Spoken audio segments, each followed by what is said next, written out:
wasallam wa ala alihi wa azwajihi wa dzurriyyatihi wa ahli baitihi wa muallif hadzal kitab al-Fatihah. A'udzu billahi minasyaitonir rajim. Bismillahirrahmanirrahim. Alhamdulillahi rabbil alamin arrahmanir rahim maliki yaumiddin iyyaka na'budu wa iyyaka nasta'in ihdinas siratal mustaqim siratal ladzina an'amta 'alaihim ghairil maghdubi 'alaihim waladdallin rabbil firli wa liwalidayya walil mu'minina amin. Ya Rabbi salli ala Muhammad, ya Rabbi salli alaihi wa sallim. Ya Rabbi salli ala Muhammad, ya Rabbi salli alaihi wa sallim. Ya Rabbi ballighul wasilah, ya Rabbi khussahu bil fadilah. Ya Rabbi salli ala Muhammad, ya Rabbi salli alaihi wa sallim. Ya Rabbi nakhtim bil musyaffa', ya Rabbi salli alaihi wa sallim. Ya Rabbi salli ala Muhammad, ya Rabbi salli alaihi wa sallim. Allahumma salli wa sallim wa barik alaihi wa ala alihi wa sahbihi. Bismillahirrahmanirrahim. Alhamdulillahilladzi arsala rasulahu bil huda wa dinil haqq liyudhhirahu 'ala ad-dini kullih wa kafa billahi shahida. Asyhadu an la ilaha illallah wahdahu la syarikalah, asyhadu anna Muhammadan abduhu wa rasuluh. Allahumma salli wa sallim wa barik ala sayyidina Muhammadin wa ala alihi wa ashabi ajma'in, amma ba'du. Hadratal mukarramin wal muhtaramin, para alim, para kiai, para ustadz wal ustadzah, wabil khusus kepada nahdhiyin wal nahdiyat yang mengikuti live streaming Kiai NU Nutizen Gorontalo. Mengawali pertemuan kali ini, mari kita bersama-sama memanjatkan puja dan puji serta syukur kita kepada Allah Subhanahu wa Ta'ala yang telah memberikan beberapa kenikmatan sehingga pada malam hari ini kita masih diberi kesehatan oleh Allah Subhanahu wa Ta'ala untuk melanjutkan pembahasan tentang kitab Risalah Ahlus Sunnah wal Jamaah. Salawat dan salam mudah-mudahan Allah akan tetap tercurahkan kepada baginda Rasul Muhammad sallallahu alaihi wasallam. Atas perjuangan beliaulah kita dapat memeluk agama yang diridhai oleh Allah Subhanahu wa Ta'ala. Ma'asyiral hadirin jamaah yang dimuliakan oleh Allah, pada pembahasan yang lalu kita sudah masuk pada pembagian bid'ah, bahwa bid'ah itu terbagi menjadi 3. Yang pertama, bid'ah yang shorih. Bid'ah yang shorih adalah salah satu amalan yang ditetapkan tapi tanpa landasan syar'i. Sedang kebalikannya adalah amalan yang tetap berdasarkan syar'i, baik itu yang berupa hukum wajib, hukum sunnah, hukum mandub, dan lain-lainnya. Dan bid'ah ini bisa mematikan sunnah atau meniadakan yang hak. Bid'ah ini adalah tergolong yang seburuk-buruknya bid'ah, meskipun amalan itu disandarkan kepada ribuan dalil ataupun usul maupun furu', maka tetap tidak menjadi pertimbangan sama sekali. Bid'ah yang kedua yaitu bid'ah idhofiyah. Bid'ah idhofiyah yakni satu amalan yang disandarkan pada satu praktek tertentu. Jika amalan tersebut itu diterima dan berdasarkan yang disandarkan pada disandarkan, maka tidak boleh menentangnya dalam hal kesunahannya atau dalam hal lain, seperti ketidak bid'ahkannya, baik tanpa adanya perbedaan pendapat atau terdapat perbedaan pendapat, seperti keterangan yang sebelumnya. Sedangkan bid'ah yang ketiga adalah bid'ah khilafiyah, yaitu satu amalan yang punya dua sandaran utama, tetapi keduanya itu sama-sama kuat argumentasinya.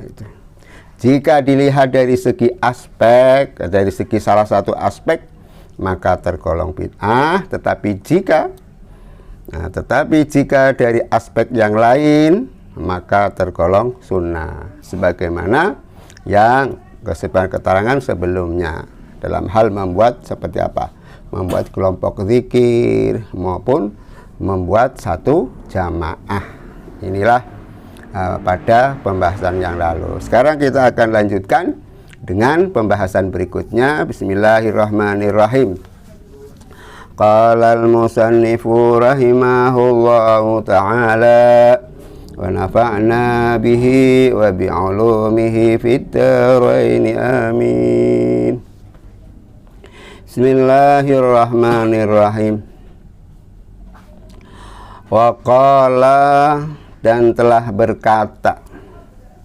Siapa yang telah berkata? Al-allamatu, orang yang sangat alim, Muhammad Waliyuddin, yaitu Muhammad Waliyuddin Asy-Syabsyiri.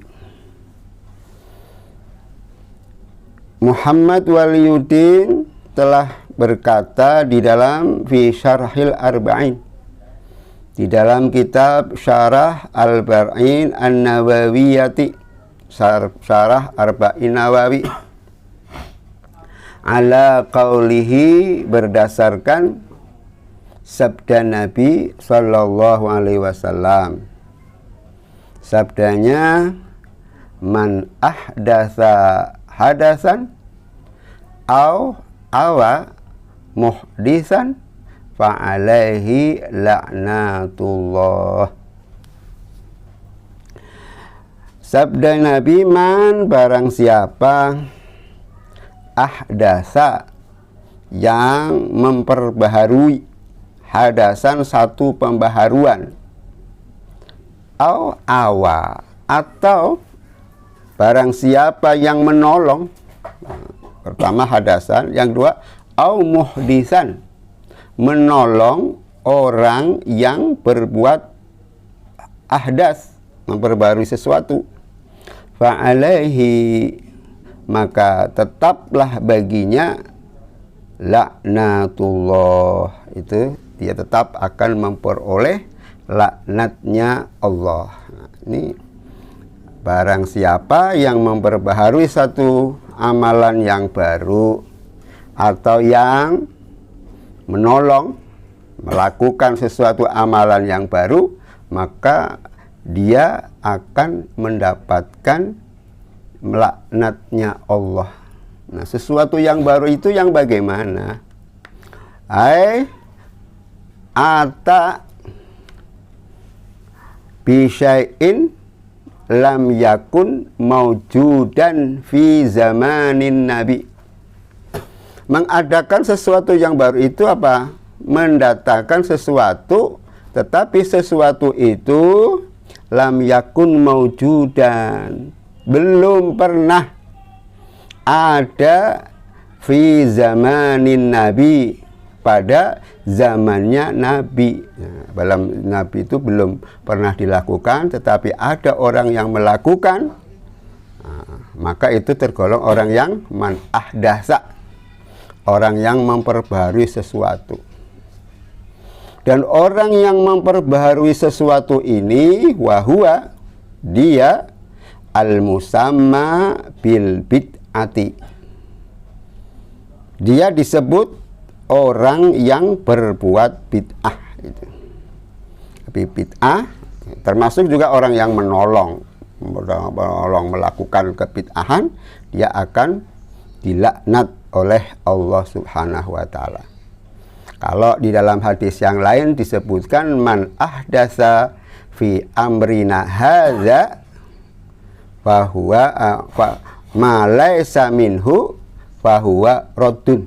Itu dalam hadis yang lain, bahwa barang siapa yang memperbaharui, mengada-adakan sesuatu yang di fi amrina, dalam urusan kami, dalam hal ini yang dimaksud dengan yang ada di dalam urusan kami fi dinina, di dalam masalah agama kami, wa syar'ina, dan syariat kami. Nah, yang disebut sesuatu yang baru itu yang tidak ada di dalam urusan agama kami, yang tidak ada perkara yang baru itu yang di antara yang terdapat di dalam syariat kami itu. Nah, kalau ternyata ditinjau walaupun tidak secara langsung tetapi ada dalil pendukung, maka itu tidak tergolong bid'ah. Seperti apa? Orang yang membaca astaghfirullah, nah, itu ada perintah istaghfiru rabbakum. Nah, kita diperintahkan untuk memohon ampun kepada Tuhan kalian, ya, karena Allah itu Maha Pengampun. Ini tetap kita, karena ada dalil tentang perintah baca istighfar, maka baca istighfar tidak termasuk bid'ah. Wadakhala, dan masuk fil hadisi, di dalam hadis. Nah, yang masuk di dalam hadis, man ahdana hadasan au awa muhdisan fa alaihi laknatullah adalah al-uqudul fasidatu. Itu akad-akad yang rusak, akad jual beli, tetapi akadnya tidak sesuai akadnya Nabi. Jual belinya tidak seperti jual belinya Nabi. Kalau akad jual beli kita tidak sesuai dengan Nabi, tidak sesuai yang diajarkan oleh Nabi, itu termasuk man ahdatsa. Sehingga kita dianjurkan ketika kita berdagang ya mengikuti seperti dagangnya Nabi. Dagang Nabi bagaimana? Nah, kalau dagangan Nabi itu tidak pernah menimbulkan kerugian bagi pembeli. Artinya pembeli itu tidak pernah rugi, karena Nabi itu ketika berdagang mengucapkan barang apa adanya. Barang bagus dikatakan bagus, barang yang tidak bagus juga dikatakan tidak bagus, sehingga harganya dua harga, tapi ini loh barang yang bagus harganya sekian, ini loh barang yang tidak bagus harganya sekian. Nah, sehingga padahal kalau orang yang curang, kalau orang yang tidak jual belinya yang rusak, itu bagaimana? Ya, karena kalau ingin memperoleh keuntungan yang besar, ya kita campur saja. Barang yang tidak bagus kita digolongkan, kita campur dengan barang yang bagus. Nanti barang yang tidak bagus ini akan ikut harga yang bagus. Ini yang disebut dengan uqudul fasidatu, tergolong akad yang rusak, yang nantinya pembeli itu akan merasa dirugikan. Nah, kalau pembeli merasa dirugikan, mungkin dia akan memperoleh keuntungan besar ketika itu saja. Tetapi besok-besoknya, karena dagang kita kan bukan hanya satu kali, usaha kita itu selamanya. Bagaimana agar konsumen ini tidak merasa dirugikan? Ya kita jual beli itu jangan yang fasidah, jangan yang merusak. Nah, kita jual beli apa adanya. Kalau barang yang bagus, kita pisahkan yang bagus. Kalau barang yang tidak bagus, juga kita pisahkan yang tidak bagus. Nanti harganya juga berbeda. Kalau kita berdagang seperti ini, pasti pelanggan tidak merasa dirugikan. Dan ini satu iklan ya, satu promosi, tetapi promosi yang gratis. Alasannya apa? Kalau kita beli di satu tempat, kemudian kita tidak dirugikan, pasti kita akan memberikan informasi kepada teman-teman kita. Kalau kamu mau beli barang ini di sini saja. Soalnya apa? Di sini barangnya bagus, dan yang bagus katakan bagus, yang tidak bagus dikatakan tidak bagus. Sehingga orang tidak rugi, sehingga akan lestari. Pelanggannya tetap itu, tidak akan merasa berhenti, tidak akan merasa kecewa, karena memang barangnya seperti itu. Yang bagus ya harganya bagus, yang tidak bagus ya juga tidak bagus. Nah, kalau uqudul fasidah ini termasuk man ahdasa. Jadi kalau tidak termasuk man ahdasa hadasan, ya kita ketika berjual beli dengan jual beli yang bagus, yang tidak merugikan kepada pelanggan. Yang kedua, wal hukmu ma'al jahli wal juri. Ketika memberikan satu keputusan, memberikan hukum, memberikan fathah, memberikan fatwa, tetapi fatwanya yang tidak sesuai dengan agama, yang batil dikatakan hak, yang hak dikatakan batil. Ini menetapkan hukum tapi ma'al jahli, disertai dengan kebodohan, tidak berdasarkan ilmu. Nah, kalau sekarang sudah banyak itu orang menetapkan hukum tapi bukan, seolah-olah hukum itu sebagai alat kepentingan. Jadi yang tidak cocok nanti dicocok-cocokkan. Ini termasuk, kalau kita semacam itu ya kita termasuk man ahdasa, termasuk orang yang membid'ah, itu termasuk orang yang melakukan kebid'ahan. Kalau kita menghukumi tapi tidak dengan ilmu yang ada, agama yang ada, itu al-jur atau menyeleweng.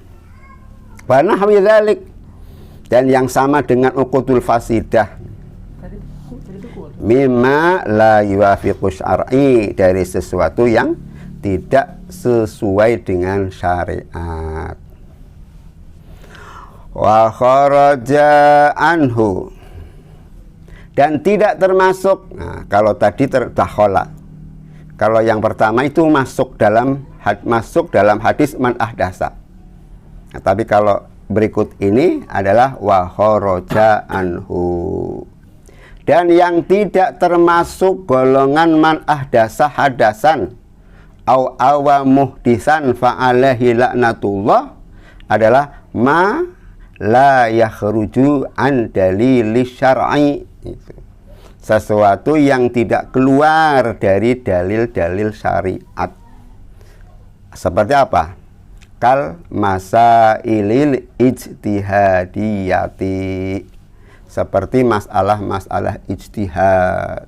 Kita meneliti tentang hukum-hukum yang dulu belum diputuskan, karena dengan adanya kasus yang baru kita meneliti dasar hukumnya. Ini termasuk hukum ini termasuk hukum ini. Itu berdasarkan penelitian. Nah, kalau dalam penelitian ternyata kita menetapkannya tidak dengan jalan yang tidak melalui, akhirnya sesuai dengan hukum-hukum syariah, ini juga tidak termasuk bid'ah. Seperti apa macam-macam kasus lah, seperti bayi tabung ya. Dulu zaman Rasul kan tidak ada bayi tabung. Nah, ketika ada kasus tentang bayi tabung, ya kita ijtihad. Nah, bayi tabung boleh apa tidak, itu ijtihad. Kumpulkan semua ulama, kemudian kita bahsul masail, di masing-masing ulama itu memberikan argumentasi apakah bayi tabung boleh atau tidak. Nah, itu kal masailil ijtihadiyah, ini tergolong masalah ijtihad. Nah, kalau ijtihad ini tidak termasuk, walaupun zaman Nabi itu tidak ada, ketika kita berijtihad itu tidak termasuk. Ini tidak termasuk man ahdasa. ya, allati laisat bainaha wa bain adillatiha rabitatun, yang ada hubungan ila dhannul mujtahidi. Itu. Kemudian apa lagi? Wa kitabatil mushafi, itu seperti penulisan mushaf. Zaman Nabi itu tidak ada penulisan mushaf.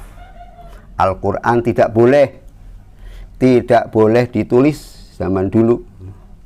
Karena apa? Dikhawatirkan nanti Al-Quran ditulis dikira bikinan orang, sehingga Nabi melarang agar mushaf ini tidak boleh ditulis.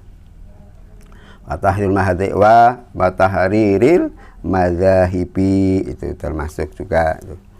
Apalagi wa kutubin nahwi, seperti membahas tentang kitab-kitab nahwu, itu mempelajari ilmu nahwu. Itu zaman Nabi kan tidak ada.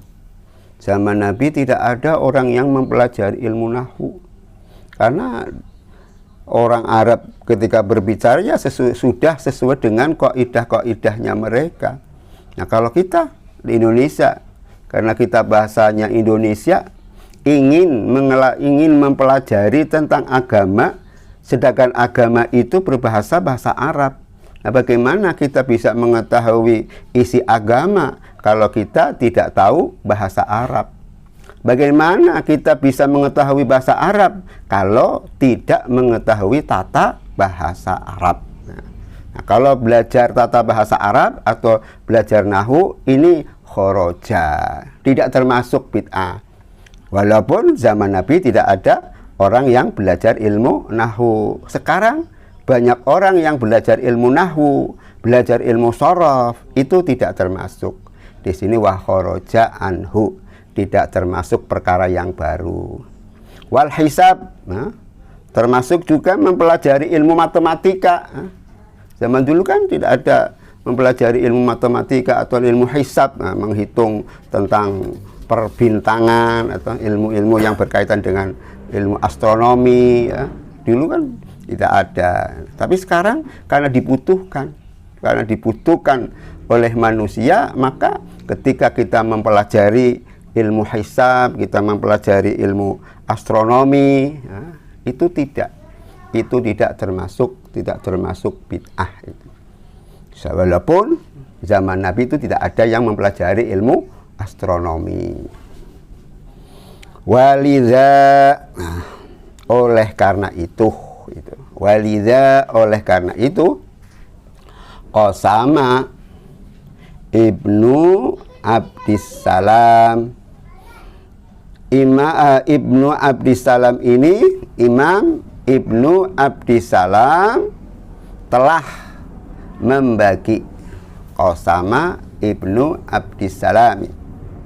Oleh karena itu Imam Ibnu Abdissalami telah membagi al-hawadisa atau bid'ah itu atau perkara-perkara yang baru ilal ahkamil khamsati, membagi perkara yang baru itu kepada 5 hukum.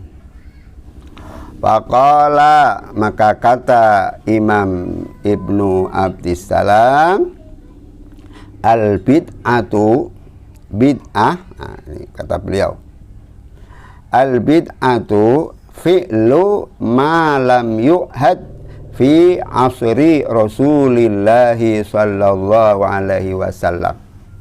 Yang disebut bid'ah adalah suatu pekerjaan, suatu perbuatan, suatu amalan malam yu'had, yang belum pernah terjadi, belum pernah ada fi asri Rasulillah sallallahu alaihi wasallam, pada zamannya Nabi sallallahu alaihi wasallam.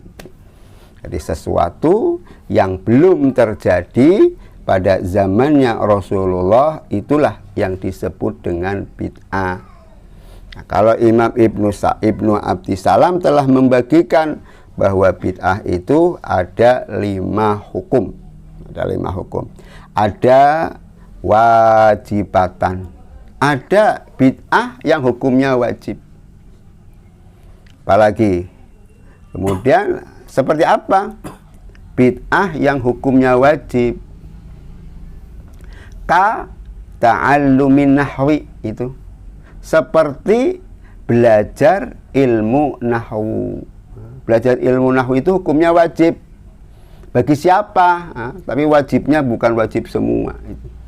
Tidak wajib aini. Tidak setiap orang wajib mempelajari ilmu nahwu, itu tidak. Wajib bagi orang yang ingin mempelajari agama, yang mendalami agama, itu mempelajari ilmu nahwu menjadi wajib. Tetapi bagi orang yang tidak ada minat, tidak ada keinginan untuk mempelajari agama, apalagi nanti akan memutus satu perkara, satu hukum, tidak wajib. Tapi bagi orang yang nanti akan memutus satu hukum, bagi orang yang akan menjadikan sandaran hukum, tempat bertanya, ya, dia wajib mempelajari ilmu nahwu.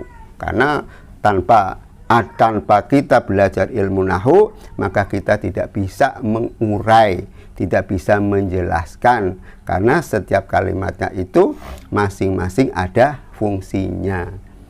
Setiap harokat juga ada artinya. Beda harokat, beda arti. Wa gharibil kitabati, dan masalah gharib, gharib-gharibnya Al-Quran. Di dalam Al-Quran itu banyak yang gharib-gharib. Seperti apa? Tulisannya Bismillahirrahmanirrahim, itu gharib. Tetapi kita harus bacanya Bismillahirrahmanirrahim. Tulisannya majroha, tetapi kita bacanya majreha. Itu imalah, itu gharib. Itu ya kita wajib, wajib mempelajari ilmu-ilmu yang gharib, yang asing, yang tidak umum, yang tidak biasa.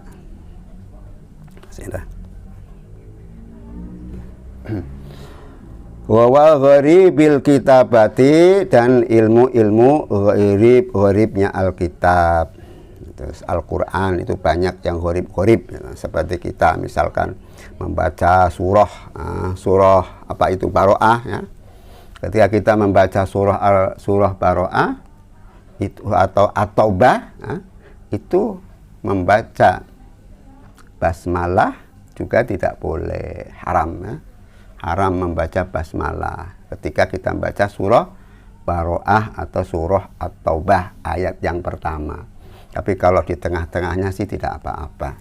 Kalau di tengah-tengah surah Baro'ah ataupun surah At-Taubah itu tidak apa-apa. Tetapi kalau di awal surah At-Taubah, bismillah itu hukumnya haram. Nanti hukum basmalah itu macam-macam.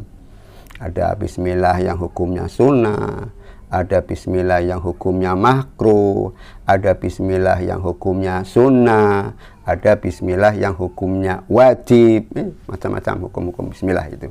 Tapi bukan pembahasan ini. Awas sunnatu, dan sunnah, hukum sunnah. Nah, yang pertama bid'ah yang wajib, yang kedua bid'ah yang sunnah. Mungkin sampai di sini dulu pembahasan kita. Mudah-mudahan yang sedikit ini ada manfaatnya, dan barangkali terdapat kesalahan, kami mohon maaf yang sebesar-besarnya. Wallahul muwaffiq ila aqwamit thariq. Assalamualaikum warahmatullahi wabarakatuh.